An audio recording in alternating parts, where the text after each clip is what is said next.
یقینی طور پر یہ پہلے دن سے کئی لوگ اس کنسرن کا اظہار کر رہے ہیں کہ یہ گیٹ وے تو نہیں ہے ایک نئی پراکسی کا بٹوین امریکہ اینڈ ایران اور لائک مائنڈڈ جو فورسز ہیں، اور پھر دوسرا اس سے کہیں مزید آگے جا کر یہ وہ عرب سپرنگ کا ایسا ماحول تو نہیں بنا دیا جائے گا کہ جہاں پھر یہ پورا خطہ ہی آگ و خون کا میدان ہو؟ دیکھیں، کوشش تو یہ نہیں ہوگی، اس لیے کہ اس میں کسی کا فائدہ نہیں ہے۔ بات دراصل یہ ہے کہ یہ جو جنگ تھی یہ تو ایک طریقے سے اسرائیل نے مسلط کی، اس لیے کہ ان کے جس قسم کی حالات پیدا کیے آپ نے دیکھا، اور ان کو جس طریقے سے دبانے کی کوشش کی گئی ہمارے بھائیوں کو، اور اس طریقے سے انہوں نے ان کے ساتھ ظلم کر رہے تھے مسلسل، تو میرے خیال میں اس کو اس طریقے سے دیکھنا چاہیے کہ جب ظلم کی انتہا اتنی زیادہ ہو گئی تو پھر ظاہر ہے کہ یہ انہوں نے سوچا کہ ہمیں اس کا بدلہ لینا چاہیے اور ان کو اتنا نقصان پہنچانا چاہیے کہ ان کو ایک پتہ لگے کہ ہماری بھی ایک قوت ہے اور ہم بھی ان کو نقصان پہنچا سکتے ہیں۔ اس کے لیے انہوں نے بڑی کوشش کی اور کئی مہینوں اور سالوں میرے خیال میں انہوں نے اس کی پریپریشن کی اور بڑی ایک لحاظ سے اسٹریٹجک طریقے سے کی، چونکہ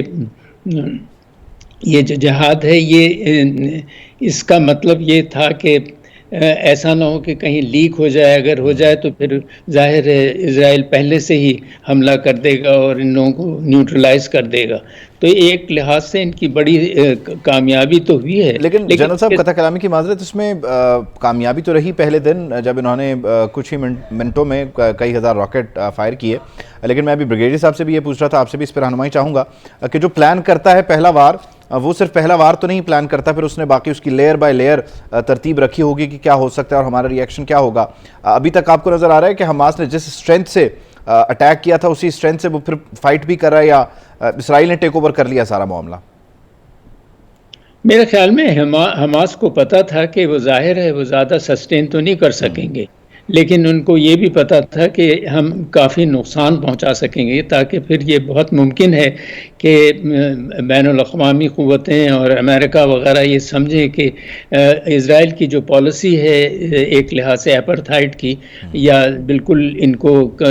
دبانے کی اور ان پر اتنا ظلم کرنے کی، یہ ایک حد تک اس میں تبدیلی آئے گی۔ تو یہ میرے خیال میں حماس کی ساری پالیسی جو تھی اس کے اوپر فوکس تھی کہ اس میں کوئی شک نہیں کہ ہم کچھ ہی دن ان کے اوپر حاوی ہو سکیں گے، لیکن اس کے بعد اسرائیل جو ہے وہ ہم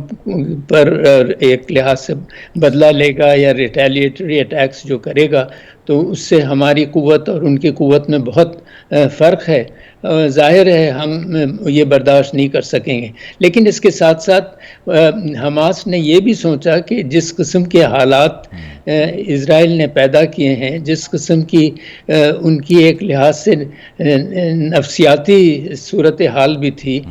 کہ ان پہ اتنا زیادہ ظلم ہو رہا تھا، ان کی ہر چیز کے اوپر پابندی لگی ہوئی تھی، تو انہوں نے یہ اپنی فرسٹریشن کے اظہار کو یقینی طور پر اس طرح سے کرنے میں لیکن دیکھیے نا کہ زندگی ان کی اتنی تنگ ہو گئی تھی کہ انہوں نے کہا کہ مرنا اس سے بہتر ہے۔ ہاں، مرنا اس سے بہتر، اور پھر دوسرا وہ جو عرب دنیا کا جھکاؤ تھا اسرائیل کی طرف، اس سے بھی وہ بڑے تنگ تھے۔